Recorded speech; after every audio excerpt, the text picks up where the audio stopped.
Be proud of me right now. I gotta get to where I'm going, and I know it's a lot I gotta do to get there.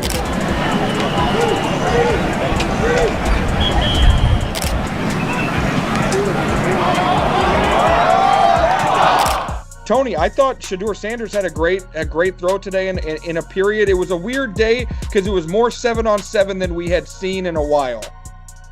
There was. I thought it was Shadeur's best day, to be honest with you. Not only play of the day, but he was his usual 70% plus, 7 of 9.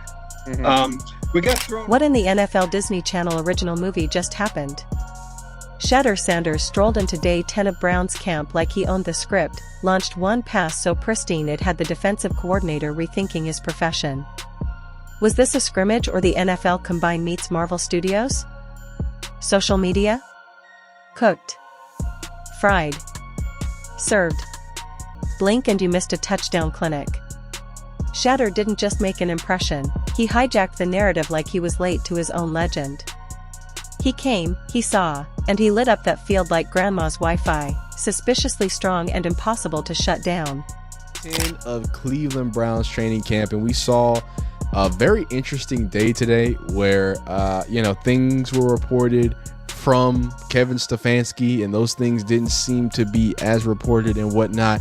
But the proof is in the pudding, and the proof is in the numbers. And let's take a peek at those numbers right now. If you're enjoying, please subscribe Shedeur Sanders to the channel. It helps more than you think. Day 10 of Browns camp was supposed to be routine, some sweat, a few drills, and maybe a half-decent highlight to keep the beat reporters awake.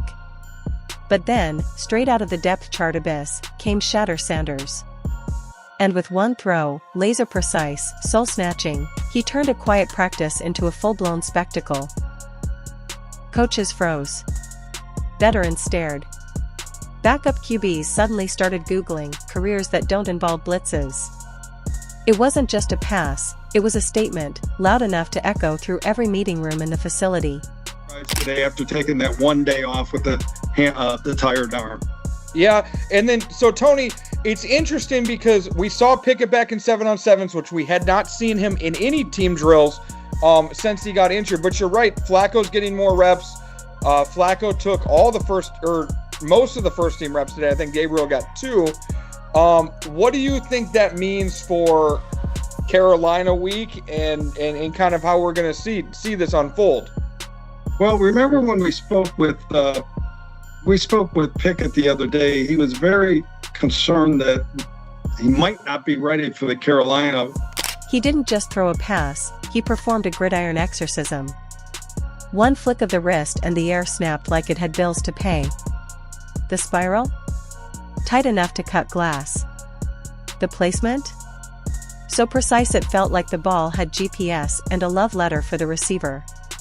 In that moment, day 10 of Browns camp stopped being a progress report, it became a holy event. A sermon in cleats. And Shedeur? He wasn't auditioning. He was anointing. Shedeur Sanders is back. That's right. He bounced back today at the Cleveland Browns training camp today. Shedeur Sanders went 7 for 9. Put that chart up there so they can see. 7 for 9. They can't stop him. They can't hold him back. He's out there doing what he's supposed to do, and he has delivered once again. Stop playing Cleveland Browns. Stop playing Kevin Stefanski. He's the best accurate quarterback that they have on their team. Now, picture this, defensive backs frozen like statues, caught in the glow of a quarterback who clearly missed the memo that this was just a training camp, not Judgment Day. Fans gripped their phones like they were filming a Bigfoot sighting. Even the tackling dummies looked like they were reconsidering their life choices. One throw. That's all it took. And just like that, Twitter, TikTok, and every emoji-happy sports page on the internet erupted like someone hit the go viral button in real time. It seems like he's getting worked back in, and it seems like that 1 week timetable is kind of lining up. But hey, Shedeur still has Dylan Gabriel out, so that hopefully still means we can have upped first team reps, unless they try to pull something nasty and they say, oh, your arm was sore, so we got to keep it with the second team. We don't want to rush you back. That would be real nasty. Now they saying Dylan Gabriel is throwing just again, this is just 7-on-7s. We haven't got to 11-on-11s. What's crazy? But let's rewind for a moment. Because as fun as it is to pretend this all came out of nowhere, it absolutely didn't. This wasn't a glitch in the Matrix or a one-time fluke. Shadeur's been doing this. Quietly, loudly, with swag, with grit, whatever the setting demanded, he delivered. The only difference now? The cameras are finally paying attention. Remember Jackson State? Of course not, because no one watched HBCU football until a Sanders arrived and made it impossible to ignore. Shedeur didn't just pad stats there, he put on a weekly clinic. He dropped dimes like they were government handouts and treated opposing secondaries like speed bumps. And when the spotlight moved to Colorado? Oh, he moved with it. Same swagger, upgraded competition, identical result, broken records and broken egos. And it's not just the long bombs. It's the poise. The clock management. The icy calm of someone who's clearly played through chaos before and lived to tweet about it. Let's not pretend his 98-yard game-winning drive was a fever dream. That was real. As were the 500-yard outings, the pinpoint deep shots, the footwork that makes ballet look clumsy. Standing up in the paint, asking every question that they want to know about him and his personal life too. Man, it's just amazing that the question that Shedeur get from off the field. But that's okay. Let's get back on the field. Shedeur Sanders bounced back with a tremendous performance today. He took every ounce of opportunity that they gave him and made it his best. 7 of 9. 7 of 9. Which is why what happened at Brown's camp wasn't some spontaneous miracle. It was a trailer to a movie Shadeur's been filming since Pop Warner. And yes, it shook the room. But what it really did was shake up the very foundation of Cleveland's QB chart. Now let's talk about Cleveland for a second. The land of quarterback confusion. A city that treats starting QBs like seasonal fashion trends. Hope this year, disappointment by Thanksgiving, and confusion by week 14. They have a franchise QB, or so they claim. But if your franchise quarterback needs a GPS to locate the end zone and a therapist to handle third downs, maybe, just maybe, it's time to reevaluate. So imagine their faces when Shedeur stepped in and casually launched a missile that could have qualified for NASA funding. The silence? Deafening. You could hear the existential crisis echoing across the field. Somewhere on the sidelines, a clipboard cracked itself in half. Because here's the Browns' dilemma, they'd built a franchise around a guy with more question marks than a Batman villain, and then this college kid waltzes in with a perfect passer rating in 1 rep and a jawline sculpted by motivation. And now the coaching staff's pretending that wasn't impressive, like they didn't just witness a human cheat code in live action. Cute. If Zach Jackson and him and everybody else that we talked to have said that Shedeur looks good. He looks really good. Yes. He looks better. And we got Zach that say Dylan Gabriel ain't even an NFL quarterback. That's true. So how is it that this man can't get a rep with the ones, but that non-NFL quarterback can? We all what agree sense with that. does that make? It makes no sense. Clearly, the guys running the team disagree with us. Man, it doesn't make any and they're sense. the ones. I don't. What are y'all trying to? What is the goal of this year? They can downplay it all they want, but you can't unsee what you saw. You can't rewind that throw and say, meh. You can't stare down a pass that threaded 2 defenders and landed in stride like it was chauffeured by Uber Elite and go back to business as usual. Not unless your business is denial. It was just a camp throw. Right. And Michelangelo was just doodling. It's always just something until the draft board moves, until endorsements roll in, until scouts start making unplanned pit stops in Colorado. Suddenly that throw's not a coincidence, it's a resume. Let's not act brand new. This isn't his dad hyping him up. This is Shedeur earning every syllable. The work ethic? Verified. The discipline? Documented. The ability to silence a room with a football? Certified. Whether it's camp, a game, or a tweet, he shows up to dominate, not to participate. The Cleveland Browns just signed Tyler Huntley. Can anyone give me an explanation as to why? Your QB room now consists of Flacco, Pickett, Gabriel, Sanders, Watson, and now Tyler Huntley. Do y'all realize their win total is between 4.5 and 5.5 games? Yet their depth chart that they just released shows Flacco, then Pickett, then Gabriel, then Sanders, and they just signed Tyler Huntley. And you know what? I'm gonna make this about Shedeur Sanders because ultimately it is. Why in the heck did you draft him if this was your plan? Your owner has come out in front of the media and stressed that Shedeur Sanders was not his pick. It was the GM's pick. Why, in your right mind, are you saying that? Do you think that's going to instill confidence into him? Which leads us to the Browns' favorite pastime, ignoring the obvious. They've benched talent before. They've missed gold while mining for gravel. And now, they might just fumble a future star because he didn't come with a multi-million-dollar scandal or a preloaded jersey number. But guess what? The fans noticed. The players noticed. And so did the internet, which is undefeated in the court of public opinion. And here's the kicker, Shadeur doesn't even need their validation. He's not begging for a seat at their table. Instead, they got a QB competition they didn't ask for and definitely weren't ready to explain at the next press conference. Oops. And just like that, the football world split into two very loud, very opinionated camps, team pump the brakes and team give him a gold jacket now. The viral throw didn't just light up Browns camp, it detonated the group chat of every scout, analyst, and couch-bound armchair quarterback in the nation. One side said, it's camp. Relax. The other said, did y'all even see that release? And right there, buried in all the noise, was the uncomfortable truth. Shedeur Sanders just made NFL evaluators nervous. Like I always face adversity, since growing up. In each level, it always been something. So you just know how, when you figure out how people come at you and life is a cycle, it keeps repeating over and over and over, then you understand, what game this is or what they're doing. So I can never feel less than. Nobody could ever make me mentally get out of position in the situation I am. I'm thankful for who I am. I'm thankful for who my dad is. I'm thankful for my family. And, no one can make me feel bad about the blessing that I do have. Some analysts were quick to dismiss it like it was a TikTok filter. It's just one play, they scoffed, clinging to their spreadsheets like security blankets.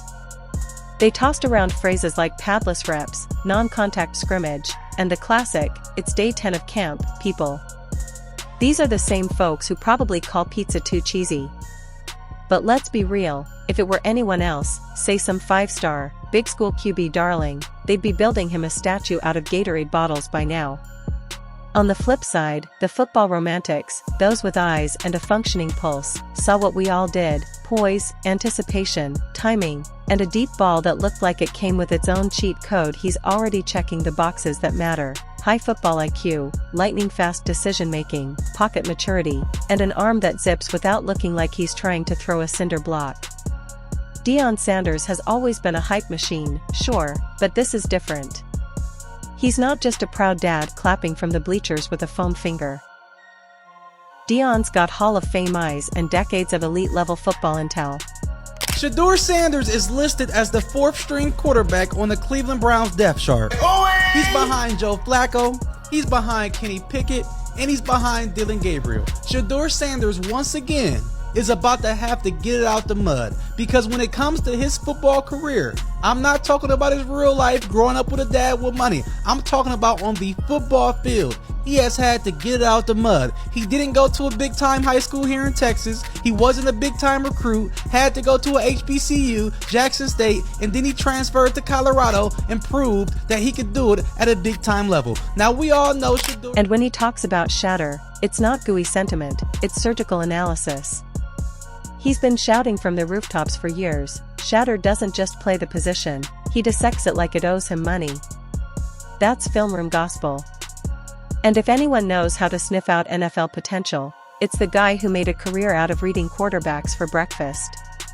Shedeur's whole college career has been a slow burn of brilliance, built not on hype reels, but on cold efficiency and impossible to ignore production. His stat lines don't scream flashy, they whisper dangerous.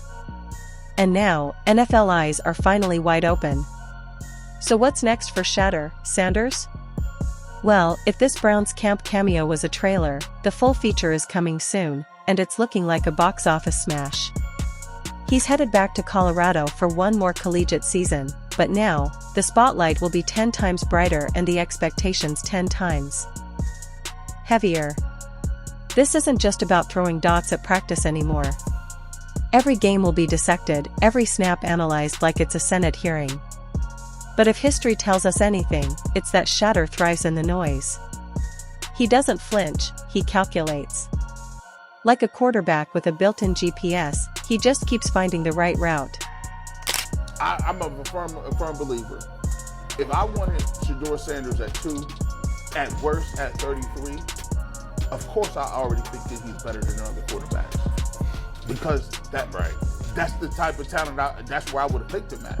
And if he was at 2 or 33, and he still had the same exact skill set, we would be talking about him starting and playing. Right. Well, there'd only be 3 quarterbacks. It'll be 3 quarterbacks, not 4. Yeah. But since he moved to the 5th round, that's cool. They might have to go along with it. But to me, I think if you ask who got the best tools, I'm going with Shedeur Sanders. There'll be more scrimmages, more viral clips, more mic'd up moments that turn into memes, and probably a few more eye rolls from traditionalists clutching their "he hasn't played SEC ball" arguments. But that's fine. Shadeur doesn't need your validation, he's too busy rewriting the scouting manual. Realistically, he's not going to waltz into the NFL as a day 1 starter with confetti raining down. But make no mistake, his name is on every GM's watch closely list now. He's not just building momentum, he's manufacturing intrigue. So, is he just a viral sensation, or something way more dangerous? That's the million-dollar question. Because while others are trying to trend, Shadeur's building legacy, with spiral precision and a quiet vengeance. If one throw can shake a camp, what's an entire season going to do? That's the part no one's ready for. And maybe that's the point. Maybe this wasn't a fluke moment. Maybe it was a trailer for something we've all been sleeping on. So, are we watching a future NFL star carve his path in real time, or are we just getting caught up in the glitter of one perfect pass? Now, I read that they were throwing different strategies at him, and he just couldn't handle it. 3 for 14 with 1 interception, and this is who y'all pick over Shedeur Sanders. Now, I want all of you that sit here and watch this, the same ones, oh, Dylan's better, oh, he's this, in the third, oh my gosh, I see. What do you got to say now? 3 for 14? Are you kidding me? At least go 7 for 14, make it 50. 3 for 14 with 1 interception. What y'all got to say now? And this isn't me trying to knock him to boost up Shedeur. Ben thought Shedeur was better than Dylan Gabriel, and so I can't try and knock somebody if I already think, you know. What do y'all have to say now? Shedeur Sanders 7 for 10, Joe Flacco 9 for 13. Meanwhile, the league is scribbling notes, adjusting boards, and whispering in war rooms. Because in a landscape littered with overpaid underperformers, here comes Shedeur, hungry, surgical, charismatic, and, here's the kicker, not even in the draft yet. The audacity. And let's not forget the Dion effect. Say what you want, but Coach Prime didn't raise a passive participant. He raised a quarterback who sees the field like it's a chessboard and moves like he already knows where the queen's going to land. Confidence? Try weaponizing. Swagger? Baked in. Work ethic? Just ask the practice squad he turned into extras in his highlight reel. What happened on day 10 wasn't a highlight. It was a headline. It wasn't an accident. It was a warning shot. And if anyone at Brown's camp had the nerve to sleep through it, they might want to double-check the depth chart before week 1 rolls around. Because this wasn't just a viral throw. This was an announcement. And it didn't come in a press release or a soundbite. It came spiraling through the Cleveland air like a prophecy wrapped in pigskin. And the message was clear: Shedeur Sanders is not waiting for permission. He's already arriving.